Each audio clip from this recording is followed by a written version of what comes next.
Next section here on PE files and DILs. This is the Windows internals part, and all the details are in this Windows internals book. We're covering just a few of the simpler things here, but this is how malware works. It's mostly using sysinternals tools to see what's inside Windows, and we'll talk about Process Explorer and then packed executables, and then how normal executables work and how libraries are used, which is how malware generally infects machines. This is how you generally gain code execution, is by doing a malicious library add. Let me close the window here. It's noisy out there again.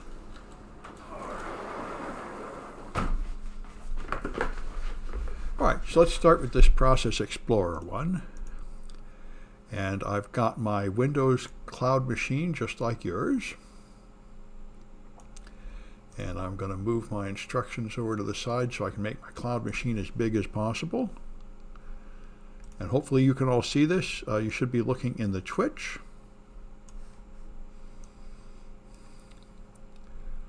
And there, that's pretty good. All right. So the first thing is to make a simple program. And I'm going to need to have a copy of the instructions inside the virtual machine to work from. So it'll be full stack instant response and down to the PE section and Process Explorer. This machine has Microsoft's free compiler, Visual Studio Community Edition, installed, which is a big install, but it's nice once you've got it. And so you can compile code here. And the way you do it is a little screwy. You have to go in the Start button down to Visual Studio and then open a special command prompt. I don't know why they did this, but you can't compile code unless you launch a special command prompt, and I'm using x86 native tools for 32-bit code for no particularly good reason. And I think I'll make the font bigger.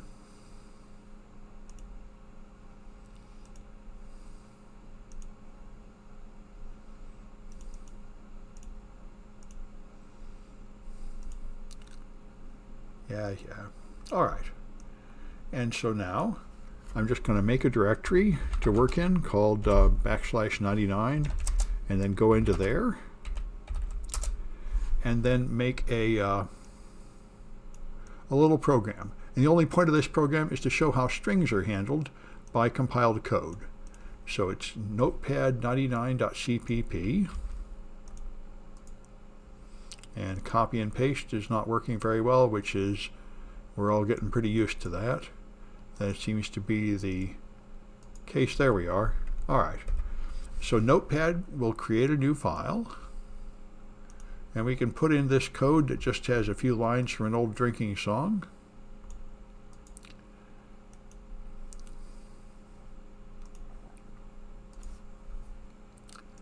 All right. All this does is print a few lines of text and then press enter to continue, so the process will keep running.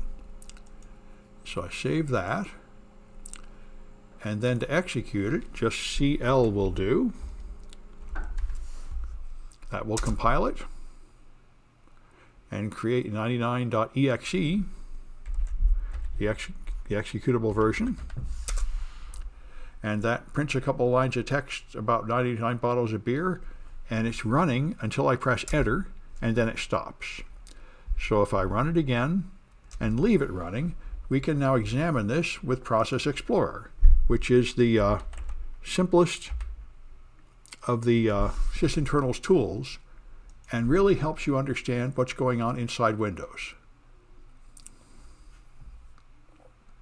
So here's Process Explorer, and I think I can make my font a little bigger. View, options, font, okay. And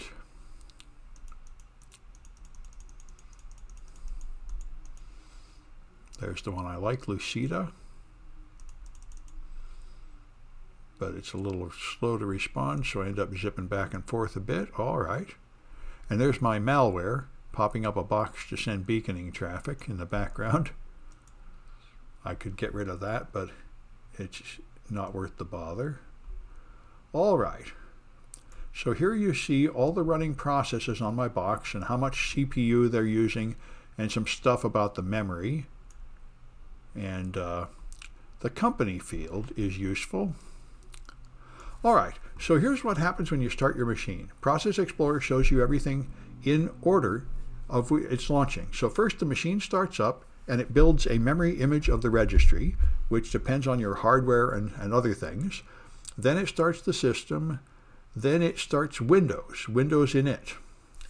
Then it starts launching services. The services run in the background and provide a service to all the running programs, and there are a lot of them in modern versions of Windows, like 80 or 100.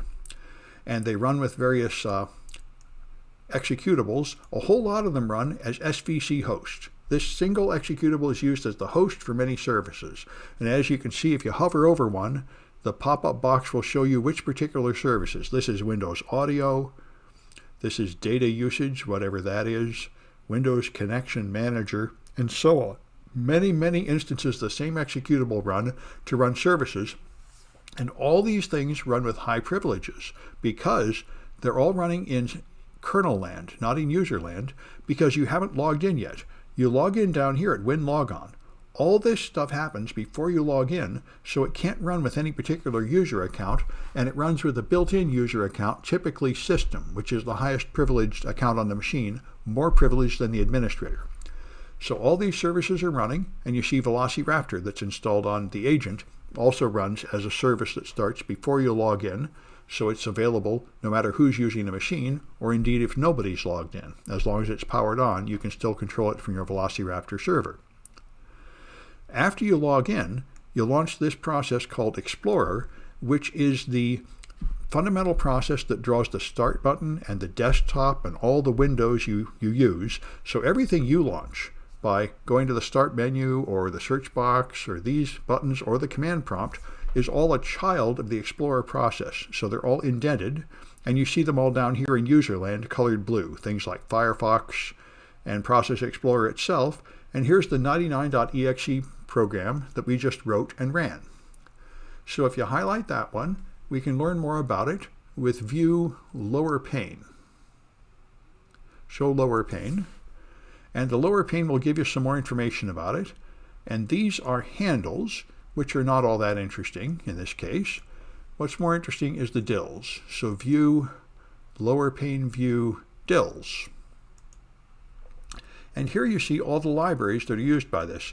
And this is the genius and idiocy of Microsoft. I've seen it described in books. Microsoft code is small on the disk, and it loads fast, and it's small in memory. But the way it achieves that is by doing an unsanitary thing, by sharing libraries among multiple programs. So if this 99.exe wants to use something like kernel 32, which practically every program uses, it doesn't make its own copy of kernel 32. It just looks at launch time and says, is kernel 32 already loaded in memory? Okay, then I'll just connect to the one that's already up there. And all the programs on your machine share that one. So this means it's faster, it's smaller, it doesn't waste RAM or hard disk space as much. But it also means that there is code that is running in this process that was not written by this developer. You know, I wrote 3 or 4 lines of C, and I'm using a whole bunch of other code that I'm trusting. And that would be fine, I guess, if it was all trustworthy.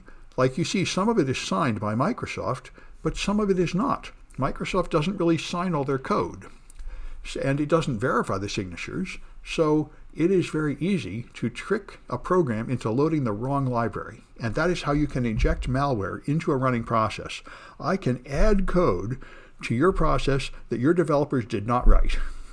And that's usually how it's done. Anyway, you see various libraries used by this one, including these WOW64 libraries. Those are used because it's 32-bit code running on a 64-bit system.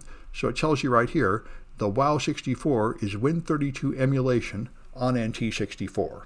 And these 3 libraries are all part of it.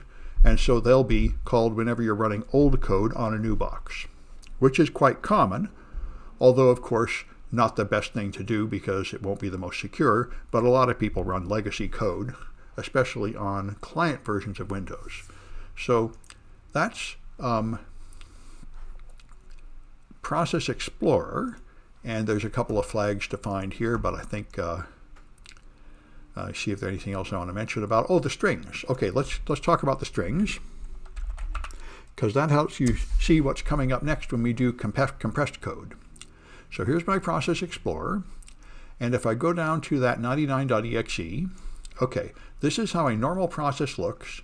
If you go to the properties of this process, you'll see a lot of information about it, but the interesting part to look for now is the strings. These are the readable strings in this program, and every program always starts with this appendix, this stub left from the days of MS-DOS that says this program cannot be run in DOS mode. Every Windows executable program has that in it. Here's the names of segments like .text and .r data. We're going to talk a lot more about them. And if you scroll down, you'll see random stuff. Then you see a bunch of Windows API calls in this long form. And then you see the days of the week and the months of the year and stuff. There's some kind of library having to do with dates and calendars. Then all the languages that Microsoft supports. In one of these libraries has a list of languages somewhere in the compiler. And there's the code I wrote. 99 bottles of beer on the wall, 99 bottles of beer. Press enter to continue. These are the strings that the developer put in the code. And a normal executable, those strings are just sitting right there. Now, down here, there's two buttons. What I'm looking at right now is the image on the hard drive. I'm looking at the executable version of this on the hard drive. And I can also look at the strings in memory. And for a normal program, they're just the same, because when a program launches, it just takes segments of data from the hard drive and just copies them into memory without changing them. So if I look at the image, the strings in memory, I'll find the same stuff. This program cannot be run in DOS mode, and should find some Windows API calls here, and then the days and the week and the months of the year and the languages that Microsoft supports. And then the strings my developer typed in. And this is a problem for malware authors, because they have secrets in their code, like the URL of the command and control center that they don't want you to find, and they don't want it to be just sitting there on the disk for you to scan and find it. So that's why they pack code, and that's one of the cases in which there'll be different strings in the image and memory. But for a normal program, they're the same. All right, and I think that's it for this one. Let me take a look. Maybe I'll figure out how to stop that blinking because it's kind of annoying. Yeah, that's all you need for this one to start with Process Explorer. So give that a shot.